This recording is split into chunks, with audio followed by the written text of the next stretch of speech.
Minería y megaproyectos invaden el corazón del mundo, presentado por Lady Arévalo. La Sierra Nevada de Santa Marta, conocida como el corazón del mundo, allí viven pueblos indígenas que desde hace 3 años presentaron una acción legal ante la Corte Constitucional por ver violentados sus derechos con la minería legal e ilegal que sucede dentro de la línea negra, es decir, su territorio ancestral.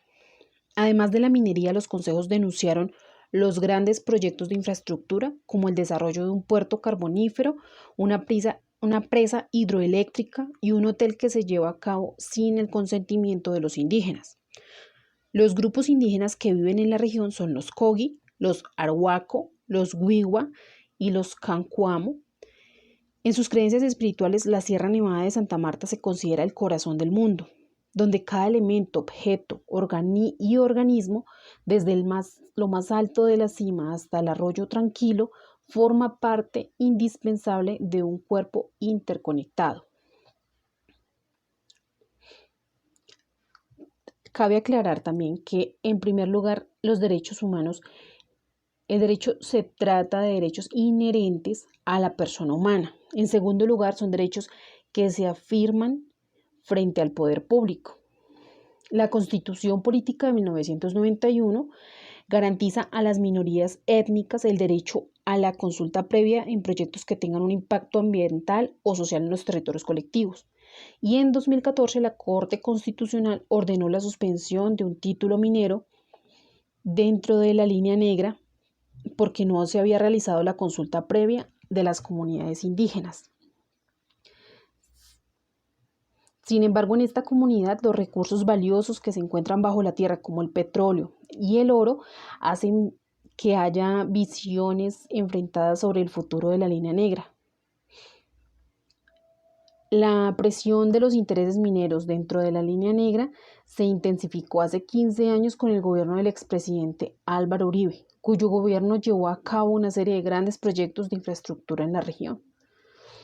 Esto, pues, lógicamente ha indispuesto al pueblo indígena, ya que se han visto bastante afectados. La Sierra Nevada para ellos es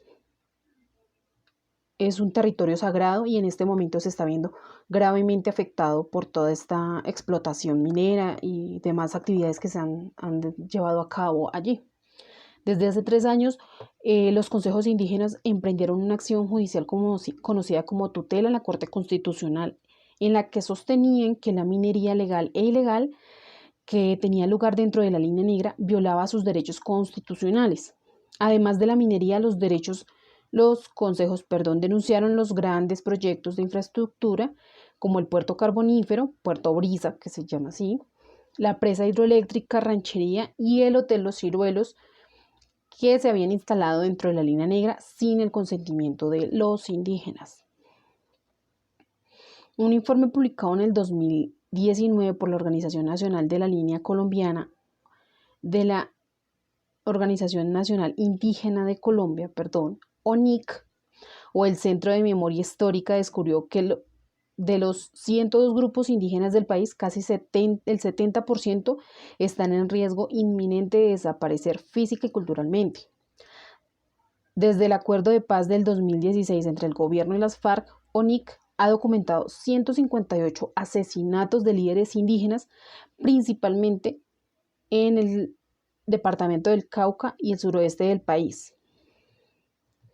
Estos asesinatos no se ha podido determinar la causa exacta, pero se le atribuye básicamente al desarrollo de su actividad, ya que son líderes que están luchando por el respeto a sus derechos, porque no se le vulneren sus derechos, pero pues infortunadamente han perdido la vida en este proceso. Adicionalmente es triste ver que los ríos se secan, la nieve está a punto de desaparecer, por supuesto, por el cambio climático pues afecta, pero la minería y las actividades con estos megaproyectos están acelerando el proceso rápidamente y causando daños inmediatos. Es triste ver cómo esta situación se empeora cada día con respecto a nuestros indígenas, a nuestra comunidad indígena en la Sierra Nevada. Bueno, entonces continuamos. Con respecto a un caso en mi entorno cercano relacionado con un derecho humano identificado donde se garantice o se vulnere, en este caso podemos determinar o podemos ver el derecho a la vida, ya que en el municipio de Soacha las autoridades revelaron que durante el año 2020 se cometieron 3.658 hurtos en las calles y zonas públicas de Soacha, es decir, 332 casos por mes. Pero para los ciudadanos la cifra no coincide con la realidad, ya que más de la mitad de los atracos o robos no se reportan. Tristemente, en medio de estos robos, estos atracos, muchas personas pierden la vida porque se, no se quieren dejar robar sus pertenencias e infortunadamente pues los delincuentes les quitan la vida. El derecho a la vida, que implica la protección del derecho a un medio ambiente sano y equilibrado también, para que podamos vivir todos en armonía. Sin embargo, en este municipio, pues la policía y la alcaldía, aunque digan que las cifras de los delitos han bajado durante lo ocurrido de este año 2021, la realidad es que en las calles y en el mismo transporte público es otra. Los delincuentes están presentes en todas partes.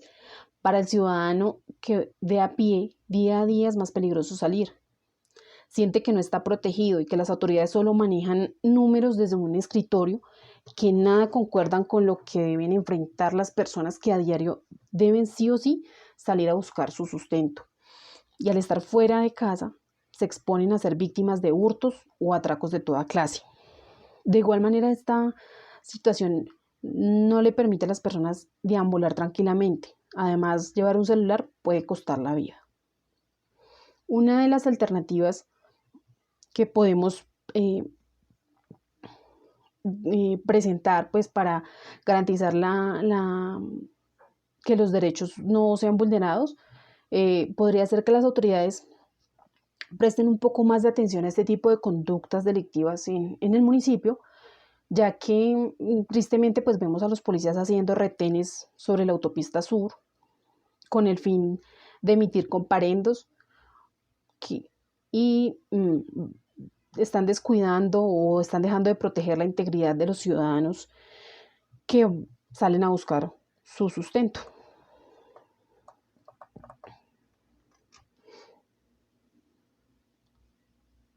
Continuamos con el caso de el señor Oscar. Es un auxiliar de enfermería. Trabaja en un hospital privado.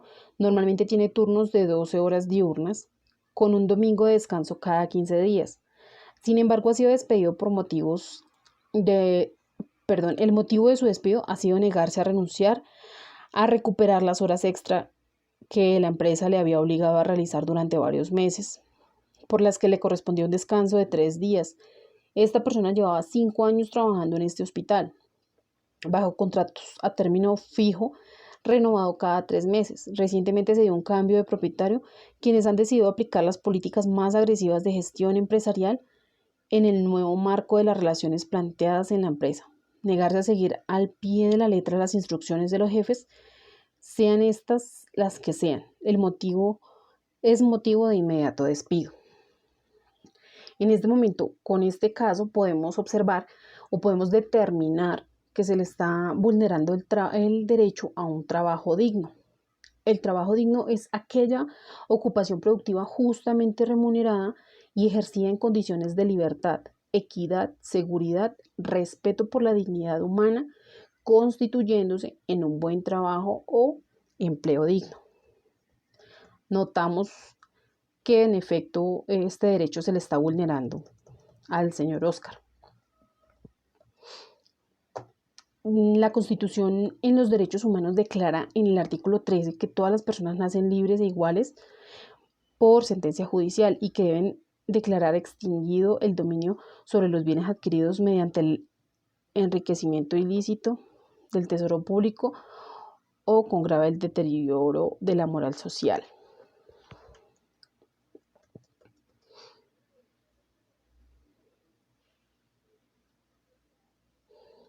En este caso, Bueno, podemos argumentar que se ha vulnerado los derechos del señor Oscar, ¿sí? Un trabajo digno, como lo mencionaba anteriormente, es aquel que origina un salario honesto, protege los derechos, garantiza la igualdad de género y asegura la protección laboral, es decir, permite vivir a la persona, a su familia en condiciones decentes, cubriendo sus necesidades básicas como alimentación y sanidad.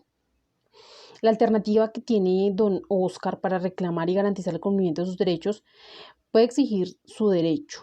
La Comisión de la Promoción de la Protección de los Derechos Humanos de los Trabajadores impulsa la protección y promoción de los derechos, especialmente en sus derechos a la vida, a la libertad e integridad personal. Y en este caso, pues no se le está respetando el derecho a la integridad, por ejemplo.